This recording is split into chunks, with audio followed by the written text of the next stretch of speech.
Crime of Fashion. I'm Jason Horton. I'm Rebecca Lieb. And this is Ghost Town.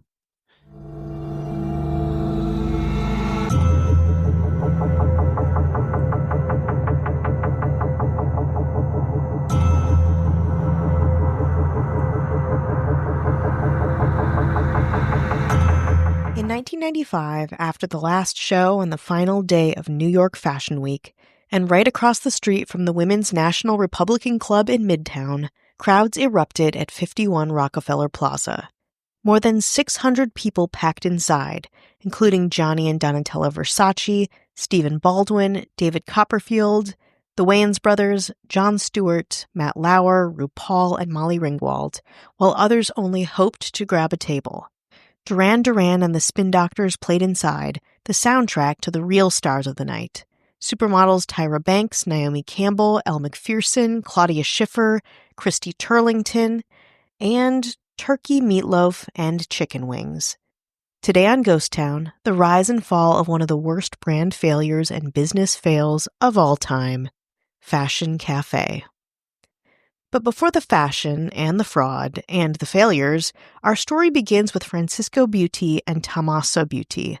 Tommaso came to the United States in 1989 at the age of 22 for what he described as a, quote, fresh start after feuding with his wealthy father. According to a 1997 profile in New York Magazine, Butti had actually left Florence, Italy, in the wake of passing 51 bad checks and promissory notes. Calling it a, quote, financial problem, Butti dismissed the $30,000 to $40,000 in the dispute. Quote, "We're not talking about $3 million, he said. Soon after his arrival in the United States, Butti and two friends founded Focaccia, a gourmet food delivery service that catered to Wall Street corporate types, and started infiltrating New York's elite circles. Focaccia quickly became successful with a list of clients that included Merrill Lynch, Chase Manhattan, and fashion designer Donna Karan. Quote, "I came here with a big wish and I wanted to achieve something in my life," Butti once told the Associated Press. Quote, "If you have your own money on the line, then it's more important." After a few years, Butti sold his stake in the company, transforming his initial $2,000 investment into what he described as a small fortune. At that point, he decided it was time to go bigger, so he enlisted the help of his brother Francisco.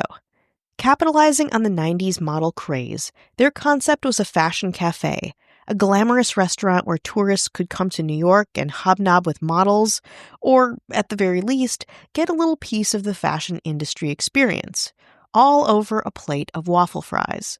Quote, "The public is not that educated and not that interested about the finer points of the industry," he told New York Magazine in 1995. "They want to see more the glamour and the entertainment of fashion. Keep in mind that this is the era of Rainforest Cafe, of Planet Hollywood, of these larger-than-life gimmicky restaurants that brought an experience to people that they couldn't get anywhere else." In November 1994, news broke that Claudia Schiffer, Naomi Campbell, and Elle Macpherson would be opening a restaurant with the Butti brothers, billing the establishment as modeling's answer to the Hard Rock Cafe. Quote, "In the 70s, rock was the main influence. In the 80s, Hollywood took center stage. But in the 90s, it is fashion that captures the imagination," Butti told reporters at the time. With their incredible impact on lifestyle, designers are the celebrities and models are the heroines of the day. In December 1994, a ceremony commemorating the breaking ground of the Fashion Cafe site commenced. Naomi Campbell, Elle Macpherson, and Claudia Schiffer were all there, bursting through a paper backdrop in hard hats, wearing crop tops and miniskirts on a construction site. Though they were clearly the beautiful faces of Fashion Cafe, the extent of these supermodels' involvement was unclear, at least to the outward eye. Butti described them as owners, yet when pressed on the financials, he replied that Fashion Cafe was a private company. Meanwhile, Macpherson told press simply that she and her fellow supermodels handled the 5 M's, quote, mood, marketing, merchandising, memorabilia, and menu. The reality was that Butti offered Schiffer, Macpherson, and Campbell $50,000 to $100,000 for every personal experience they'd make at the restaurant, plus a percentage of the chain's future profits. All the models agreed except Christy Turlington, who initially dismissed the concept as, quote, tacky, but she did eventually sign on. There were investors in the cafe, but Bucci never talked about them.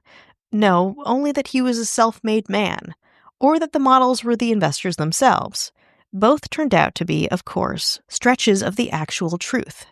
In April 1995, after the last show on the final day of New York Fashion Week, the restaurant officially opened, and the only thing more high-profile than the packed restaurant was the buzz around it.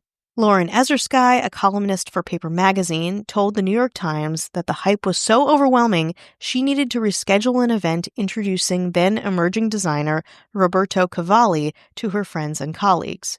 Quote, "We would have loved to have it after Roberto's show on Friday night, but who's not going to the fashion cafe? If we had the dinner on Friday, I might have skipped my own party." 600 people were served at the restaurant. Like we said in the opening, Tyra Banks, RuPaul, Claudia Schiffer's then-boyfriend David Copperfield, and so many more. Waiters walked chicken wings down a runway while fashion memorabilia adorned multiple dining areas named Milan, Paris, London, and New York. Christy Turlington's Calvin Klein's, Madonna's Jean-Paul Gaultier bustier, Audrey Hepburn's Givenchy dress from Breakfast at Tiffany's, and even one of Elizabeth Taylor's wedding gowns were all there to be seen as one perused the 7-page menu, selecting a fashion Cobb salad, a fashion crab cake, fashion tart, or turkey meatloaf. As Duran Duran and Spin Doctors played out cheeseburgers, the gift shop sold fashion baby tees and $1,500 Fashion Cafe leather jackets. The reviews were mixed. Associated Press called the restaurant a, quote, couture version of Planet Hollywood and the Hard Rock Cafe. The trendy, hipper-than-thou fashion crowd stuck out like Donna Karan in a Kmart, far afield from the chic streets of downtown. New York Times critic Ruth Reichel pointed out the irony of eating around a bunch of model-sized women and imagery that celebrated them. Quote, "The food I ate was surprisingly decent, but then I wasn't very hungry. Something inside me kept saying that this was just a new twist on an old theme. Sex and food are being marketed here as surely as they were when women wore bunny ears," she wrote. "This time at least, women are pocketing the cash." But, again, were they? The answer was not so much. More after this break. Hi, hello, how are you? Hello. How are you doing? We are checking in. We're checking in, baby. We're it's tired, coming. but we are checking in. Yeah. We want to say hello to anyone's listening, supporting, spreading the good word of Ghost Town. Thank you so, so much. Thank you, thank you. As always, from us. Love us. A little extra love going to those mayors. Absolutely. Our mayors used to model for some pretty noteworthy brands. Oh, I didn't know that about them. Oh, yeah. They walk that runway. This first mayor used to rock DSW shoes. Hell yeah. Oof. Frugal fashion. DSW. Love it. It's Ashley Matson. Hello. This mayor rocked an old school look. Remember Boss? Do I remember Boss? Hugo Boss? Isn't it Boss by Hugo Boss? Yes. Well, this boss used to walk the runway wearing Boss. Kat Joselle. Hello. This mayor kept it pretty professional. Used to rock a little St. John's Bay from JCPenney's. Just frugal fashion. That might be regional. Yeah. I think St. John's Bay might be old school regional. I think I'm saying it right. Classic. It's classic. It's classic Casey Weber. Hello. This mayor used to rock Old Navy when it was New Navy. It was just Old Navy, but brand new, where people were losing their minds like, Old Navy? Oh, yeah. Hey, Gap, I don't need you right now. I got Old Navy, but it's New Navy. But now Old Navy is back to being Old Navy. Now it's just old. But they were there when it was new. Yeah, they were performance fleecing it up. They had the gray shirt that said straight up Old Navy, sans serif. I understand who they were. It's Kelly Meehan. Hello. This mayor used to also rock a professional look. Arrow Oxford shirts.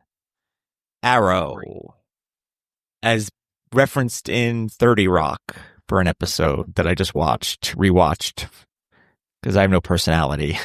No, it's perfect. It's perfect. That's Mr. Fancy Matthew Clemens Leray.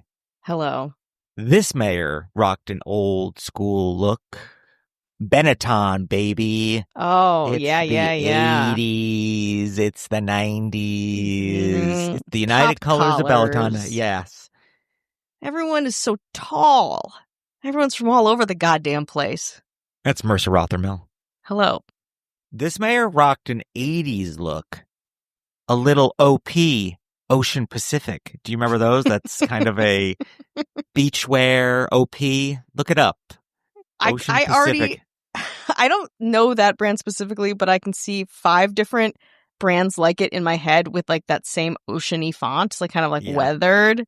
Yeah. This one is just, OP. It was a classic 80s, had to have it, had to rock it. It's Chris Hernandez. Hello. And then our governor, used to walk a runway from the comfort of a private jet. What is fashion? Who is fashion? Who decides? Do you know when you see, like, if you watch, like, the Grammys and then somebody is wearing a haunted castle on their head? Who's making those decisions? That's our governor doing it, going, ha, ha, ha, ha, ha, ha, ha, ha. I control the media. I control the weather. I control the industry. I control fashion. Whose decision was to make the carpet red? Yeah. That's our governor, baby. So we want to give a shout out to our governor, Avian Noble. If you want no ads, no chit chat, new bonus episode up now. Finally got that sucker up there. It's a wild one. Free. It's a wild one. I was editing it. This is one of those where I was editing it. I was like, wait, what's happening next? And I was like, Rebecca, say 2 sentences in a row correctly so I can get this. So I don't have to edit it. Oh, boy. Yeah. So I'm at the edge of my seat, then I'm off the edge of my seat, then I'm on the edge of my seat, but it is all nice and edited for you. It's up right now. Head on over to patreon.com/ghosttownpod. Do you want to get back into it? Let's get back to some fashion. As other fashion cafes popped up in a handful of locations around the globe, including New Orleans, London, and Jakarta, the lawsuits also began and didn't stop. First, in August 1995, Buti sued Giorgio Santamborgio, the owner of a cafe called Fashion Cafe in Milan, for the legal rights to the name. Santamborgio in turn filed a counter-lawsuit against Buti, as well as McPherson, Campbell, and Turlington. Notably, he did not sue Claudia Schiffer because, quote, she's a good friend. The models were later dropped from the suit, but Buti's were just beginning.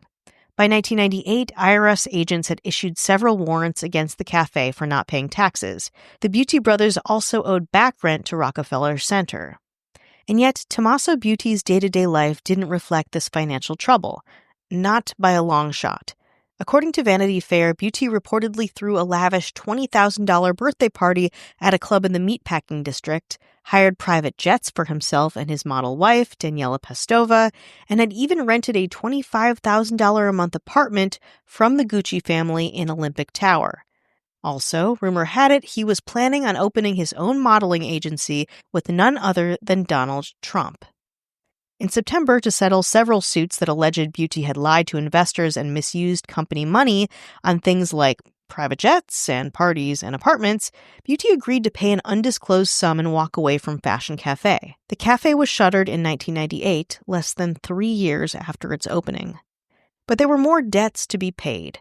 In 2000, the feds were on to Francisco and Tommaso, and the brothers, now back in Italy, were indicted on 51 federal counts, each of fraud, money laundering, and conspiracy.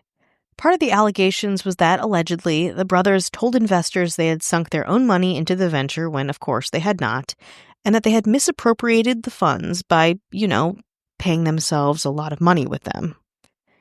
The indictment said that the brothers made multiple transactions in excess of $10,000, which ultimately transferred more than $10.1 million into accounts in their names or into companies they controlled. However, Tommaso Buti has always maintained his innocence. Quote, I never took anything from the company, he told W Magazine. I'm going to keep saying that for the rest of my life. But not many people believed him at that point. Quote, he was a con artist, Wall Street lawyer David Jaroszkiewicz, who once sued Buti, told the New York Post. He was smart enough to con Daniela Pestova into marrying him. He was smart enough to con people out of millions of dollars. Before he actually faced charges against him, in 2021, President Trump granted a full pardon to Tommaso Butti. A statement from the White House read, quote, Mr. Butti is an Italian citizen and a respected businessman. He is the chief operating officer of a large Italian company and has started a successful charitable initiative to raise funds for UNICEF. More than 20 years ago, Mr. Butti was charged with financial fraud involving a chain of restaurants. He has not, however, been convicted in the United States. While virtually nothing about the history of Fashion Cafe aged well, there was one thing that did. Its merchandise. Rare vintage dealer Olivia Harutunian says that the Linda Meltzer designer baby tees are still huge. She says, quote, they are so well cut and flattering because Linda did them. On top of that, there's this fascinating history with these supermodels who've been photographed in the merchandise. Now there's the appeal of, oh, I want to wear something that the supermodel did in the 90s because that time is gone. Now, if you want your own piece of 90s fashion history, you can buy it for a price. The price of Fashion Cafe shirts range from hundreds to thousands of dollars all over the internet, including Depop and The RealReal. Still, for some, it's the price you pay for your own piece of the fashion experience.